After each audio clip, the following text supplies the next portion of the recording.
Everyone, आज हम एक नया टॉपिक स्टार्ट करने वाले हैं जो पार्टनरशिप फर्म होते हैं उनकी अकाउंटिंग के पर्पज़ से बहुत इम्पोर्टेंट टॉपिक है और ये आपके एग्ज़ाम के लिए बहुत रिलेवेंट है।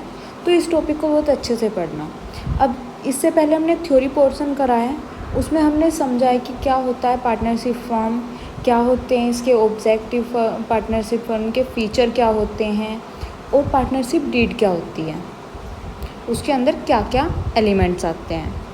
ओके, आज हम पढ़ेंगे अगर एक पार्टनरशिप फर्म है, उसके जो पार्टनर्स हैं उनके बीच पार्टनरशिप डीड नहीं है। अगर कोई न्यू बच्चा है जो वीडियो देख रहा है तो मैं बता दूं कि पार्टनरशिप डीड जो होती है, आप यहाँ पे देख सकते हैं पार्टनरशिप डीड एक डॉक्यूमेंट होता है जिसमें टर्म एंड कंडीशन लिखी होती हैं पार्टनर्स के बीच बिजनेस से रिलेटिव। ओके, तो पार्टनरशिप डीड अगर नहीं है, मतलब अगर ये रिटर्न फॉर्म में है तो ये पार्टनरशिप डीड होगी। अगर भी ओरली एग्रीमेंट कर लेते हैं कि हम दोनों पार्टनर्स बनेंगे और ऐसे ऐसे अपना शेयर रखेंगे, तो वो ये हो जाता है एक सिर्फ कैजुअल पार्टनरशिप। तो वहाँ पे पार्टनरशिप डीड नहीं होती। तो वहाँ पे अगर अकाउंटिंग करनी है तो वो किस सिनेरियो से होगी, हम उसकी बात करने वाले हैं। फर्स्ट आप पढ़ते हैं, in absence of partnership deed or where it is silent, it does not have a clause in respect of following matters, the provision of Indian Partnership Act 1932 apply। इसमें देखो क्या क्या पॉइंट्स बोले। फर्स्ट तो ये मुझे बड़ा बुरा लग रहा है, येलो कलर इज़ बेटर। तो इसमें अगर हम बात करें तो इन्होंने क्या कहा, एक तो अगर पार्टनरशिप डीड नहीं है, एब्सेंस है, पार्टनरशिप डीड एब्सेंट है, या फिर साइलेंट है, या फिर जो हम आगे क्लोज के बारे में बात करने वाले हैं उनके रिस्पेक्ट में कोई भी मैटर नहीं है, मतलब कुछ लिखा नहीं है, कुछ ऐसी सिचुएशन है कि उसके बारे में पार्टनरशिप डीड में लिखा ही नहीं है। तो वो सिचुएशन हम आगे डिस्कस करने वाले हैं। क्या पहला तो आपका यही क्वेश्चन आएगा कि भाई अगर पार्टनरशिप डीड नहीं है तो हम प्रॉफिट को और लॉस को किस रेशो में शेयर करेंगे, है ना भाई। प्रॉफिट और लॉस हम शेयर करते थे, वो उसका रेशो पहले ही डिटरमाइन कर लेते पार्टनर, अगर पार्टनरशिप डीड होती। लेकिन यहाँ पे है ही नहीं, तो इस सिचुएशन में क्या होगा, जो प्रॉफिट एंड लॉस है ना वो इक्वली शेयर करेंगे मतलब ऑल पार्टनर्स, सब में इक्वली शेयर होगा। अगर प्रॉफिट होगा वो भी इक्वली शेयर होगा और लॉस होगा वो भी इक्वली शेयर होगा। ओके, नेक्स्ट अगर हम बात करेंगे, फर्स्ट तो शेयर प्रॉफिट का कितना मिलेगा, लॉस का कितना मिलेगा, वो हो गया। उसके बाद आता है इंटरेस्ट ऑन कैपिटल, कि भाई कैपिटल पे कितना इंटरेस्ट मिलेगा या नहीं मिलेगा। तो हमारे पार्टनरशिप एक्ट 1932 में बताया गया कि interest on capital is not paid या अलाउड टू पार्टनर, मतलब not paid and not allowed to partner, मतलब पार्टनर को अगर पार्टनरशिप डीड नहीं है तो उसकी कैपिटल पे कोई इंटरेस्ट नहीं मिलने वाला।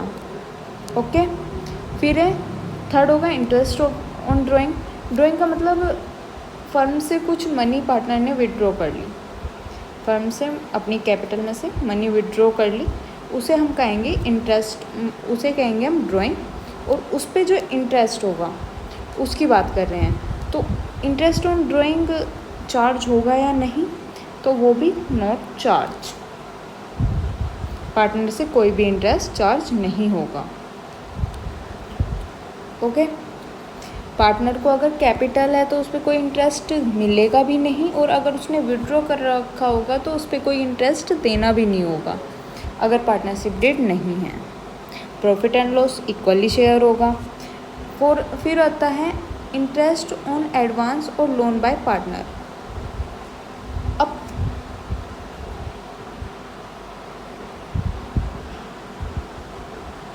अगर पार्टनर ने फर्म को कोई लोन दे रखा है तो उस पे इंटरेस्ट, तो इसमें क्या कहा पार्टनरशिप एक्ट ने कि भाई अगर पार्टनर ने बाय पार्टनर कोई लोन दिया जा रहा है तो वो पेड करेगा @ 6% पर एनम का इंटरेस्ट,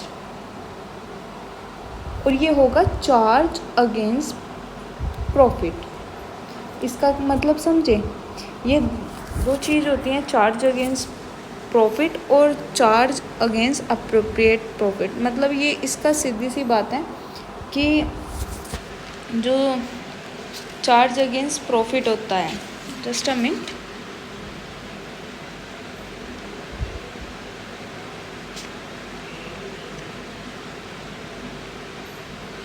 चार्ज अगेंस्ट प्रॉफिट जो होता है ना, वो तब चार्ज किया जाता है कि फर्म ने प्रॉफिट हुआ हो फर्म को या लॉस हुआ हो। दोनों ही सिचुएशन में ये उसे इंटरेस्ट मिलना ही मिलना है कि भाई या प्रॉफिट होगा या लॉस। लेकिन ये इस पर डिपेंड नहीं करता, अगर लॉस भी है फिर भी इंटरेस्ट चार्ज किया जाएगा।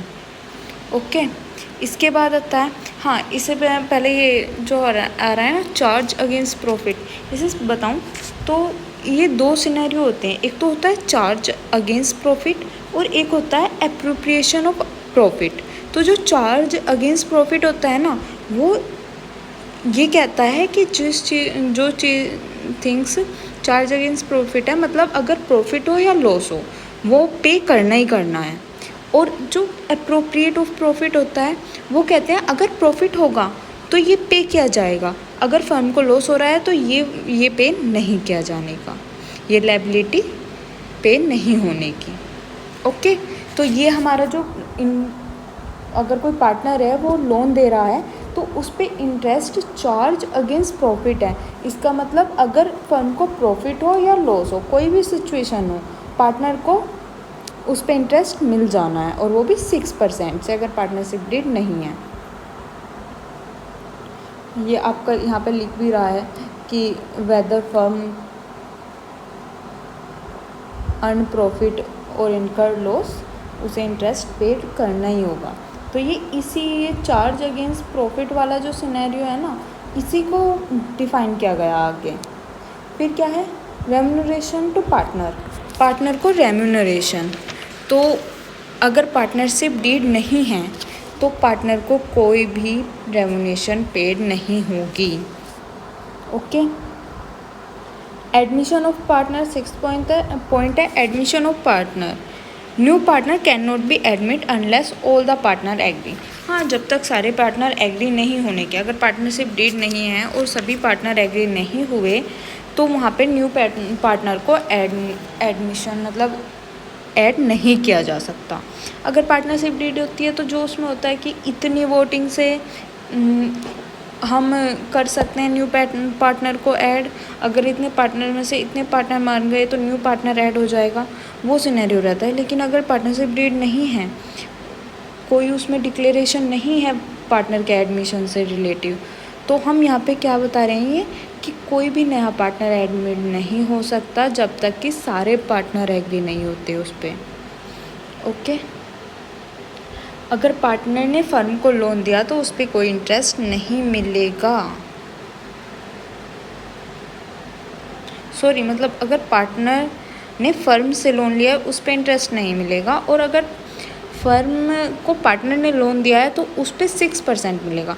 वही बात हुई ना, हमने पार्टनर की तो बात ऊपर कर ली थी, फिर आपका ये नीचे लिखा है अगर पार्टनर ने, थोड़ा मैं आपको बता दूं, अगर पार्टनर ने फर्म से लोन लिया है तो उस पर कोई इंटरेस्ट पे नहीं करना होगा। सेम यार ड्राइंग भी वही होता है, ड्राइंग पे कौन सा इंटरेस्ट चार्ज करते हैं वो, तो ड्राइंग विड्रॉ करना या फिर लोन लेना, that is a similar scenario. Okay,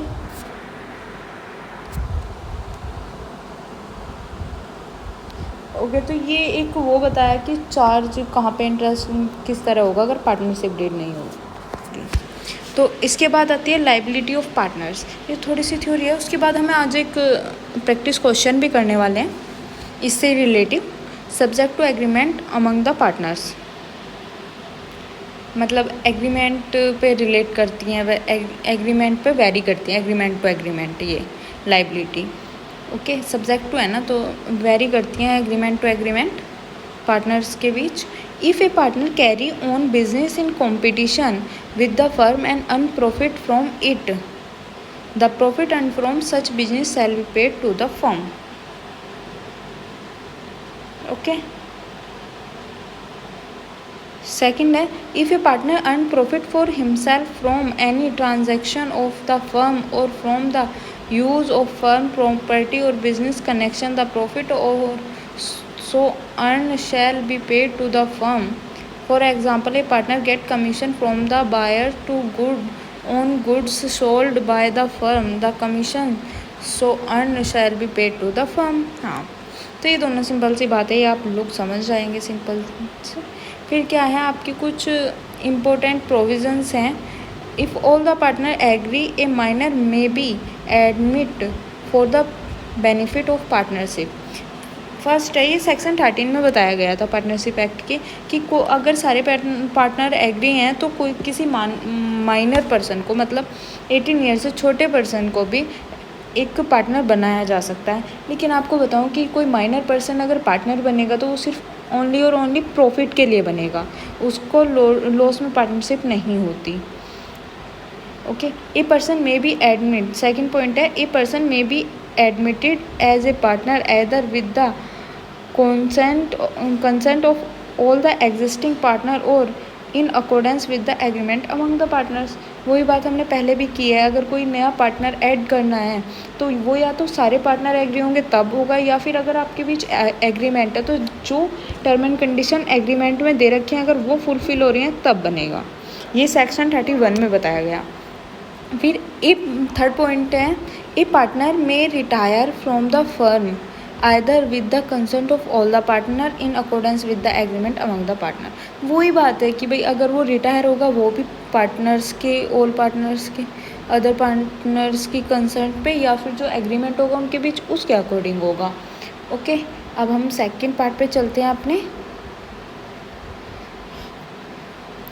वो जो डेफिनेशन मैंने अभी आपको जो पॉइंट बताया वो सेक्शन 32 में था, और अब हम 69 सेक्शन की इम्पोर्टेंट सेक्शन है, सभी सेक्शन की बात नहीं करेंगे हम, ना हमें पढ़ने हैं, सिर्फ हमारे ये न्यूमेरिकल्स के लिए फ़ायदेमंद होंगे, मतलब न्यूमेरिकल में हेल्प करेंगे इसलिए। Registration of firm under the partnership act 1932 is optional and not compulsory. हाँ, मतलब फर्म को रजिस्टर करना ऑप्शनल है, ये कंपलसरी नहीं है, करा भी सकते हैं और नहीं भी, मर्जी है, सेक्शन 69 में लिखा है ये। Unless otherwise, fifth point, unless otherwise agreed by the partners in partnership deed, ये firm is dissolve on the death of partner. हाँ, डिसॉल्व हो सकता है फर्म एक पार्टनर की डेथ पे, ये सेक्शन 35 पे लिखा है। ओके। एक नोट और दिया है इन्होंने, it should be noted that above provision of Indian partnership act are apply when partnership deed does not exist और where it exist but does not have a clause to this effect. हाँ, यही बताया गया कि उस situation में ये सारी ऊपर की क्लोज अप्लाई होंगी अगर पार्टनरशिप डीड नहीं है, और अगर है और उनमें इन प्रॉब्लम से रिलेटिव कोई सॉल्यूशन या कोई स्टेटमेंट नहीं दिया हुआ है तब ये रूल्स अप्लाई होंगे। तो अब हम अपने क्वेश्चन पे आते हैं, हम एक प्रैक्टिस क्वेश्चन देखते हैं अभी जो हमने पढ़ा उसके according. Provision of Indian partnership act 1932, first question है, Ambrish, Lalit and Charu are partner in a firm without a partnership deed. Okay, partnership deed नहीं है तो फर्स्ट पॉइंट इसमें क्या कहा है, पार्टनरशिप डीड नहीं। अब इन्होंने सिचुएशन दी है, हमें बताना है क्या क्या रहेगा इसका solution. Ambrish contribute more capital than other partners and demand interest on capital at the rate 10%, but Lalit Charu do not agree with him. तो भाई देखो, इसे अच्छे से समझना। ओके, पार्टनरशिप डीड नहीं है। ओके, अम्बरीश ने मोर कैपिटल लगाई है, अदर पार्टनर से ज़्यादा कैपिटल लगाई है, और वो 10% पर एनम इंटरेस्ट मांग रहा है। तो अभी हम पढ़ के आए हैं कि अगर हमारा पार्टनरशिप डीड नहीं है तो कैपिटल पे कोई भी इंटरेस्ट नहीं मिलने का पार्टनर्स को। तो यहाँ पे ये क्या हो जाएगी, उसकी डिमांड फुलफिल नहीं होने की गलत डिमांड है। सेकंड पॉइंट देखो, Lalit devote full time in business and demand a salary of 5,000 per month but Amrish and Charu do not agree with him. सही है, उसने 5,000 पर मंथ मांगे, उसने डिवोट किया था, लेकिन पार्टनरशिप डीड नहीं है। और जो पार्टनरशिप एक्ट है वो कहता है कि पार्टनर्स को कोई भी रेम्यूनरेशन नहीं मिलेगी, और ये एक तरह की रेम्यूनरेशन ही है उसके वर्क के लिए, तो ये नहीं पे की जाएगी। ओके, थर्ड का सोल्यूशन। अब फर्स्ट का हो गया हमारा, सेकंड का हो गया, अब हम थर्ड की बात करते हैं। Charu demand interest on loan of 15,000 given by her at the rate 12% per annum. अब उसने लोन दिया है तो वो डिमांड कर रही है 12% के इंटरेस्ट की, लेकिन क्योंकि पार्टनरशिप डीड नहीं है इसलिए उसे ओनली और 6% इंटरेस्ट रेट मिलेगा। Okay, per annum. और ये अप्रोक्सीमेट 3,000 रुपये उसे इंटरेस्ट मिल जाएगा। फिर क्या है, Amrish has withdraw 10,000 from the firm for his personal use. Lalit and Charu demand interest on drawing should be charge 10% per annum. तो भाई नहीं होने का, क्योंकि पार्टनरशिप डीड नहीं है तो ये उससे 10% पर एनम के हिसाब से इंटरेस्ट नहीं ले सकते उसकी ड्राइंग पे। जो उसने ड्राइंग से विड्रॉ किया है अमाउंट, उस पर इंटरेस्ट नहीं ले सकते। ओके, उसके बाद हम फिफ्थ पॉइंट पे चलते हैं। फिफ्थ पॉइंट क्या बोलता है, profit before taking into account any of about claim was 50,000 रुपये at the end of first year of business. Amrish demand share of profit in the capital ratio. देखो भाई, 50,000 का प्रॉफिट है और अमरीश उसमें से क्या मांग रहा है, कैपिटल रेशो में प्रॉफिट कह रहा है। तो ऐसा कुछ नहीं होना है, क्योंकि पार्टनरशिप डीड नहीं है तो सबको इक्वल रेशो में प्रॉफिट मिलेगा। Then sixth, Lalit want to introduce his son Inder as partner. Okay, Inder को एज ए पार्टनर इंट्रोड्यूस करना चाहता था ललित, लेकिन Charu object to his proposal.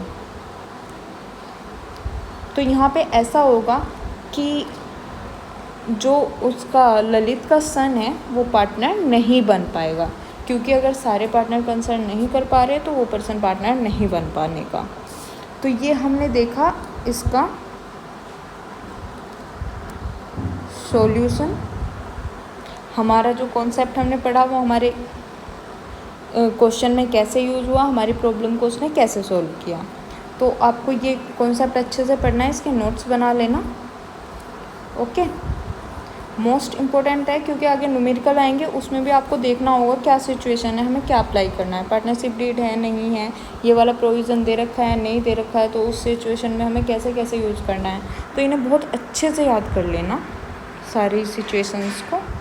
Okay, thank you. अगर आपको मेरी ये वीडियो हेल्पफुल लगी हो तो प्लीज़ सब्सक्राइब माई चैनल, क्योंकि अकाउंटिंग से रिलेटेड मैं आगे भी वीडियो डालने वाली हूँ आपकी, तो आपको हेल्पफुल होंगे। आई थिंक मैं कोशिश करूँगी अच्छे से बनाऊँ। Okay, thank you.